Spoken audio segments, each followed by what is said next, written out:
Anong ganap sa mundo ng showbiz?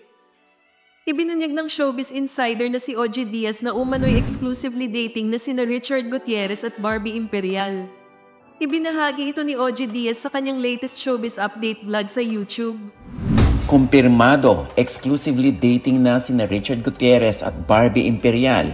Ayon sa aming very reliable source, walang overlapping na naganap at hiwalay na umano sina Richard at Sara Labati bago pa pumasok sa eksena si Barbie.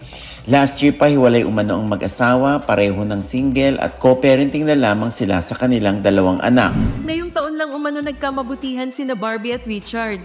Kaya ayon sa source ni OG ay naawa raw ito kay Barbie. Dahil ilang netizens ang pinaratangan ng aktres na umano'y dahilan ng hiwalayan ni Richard at asawa nitong si Sara Labati.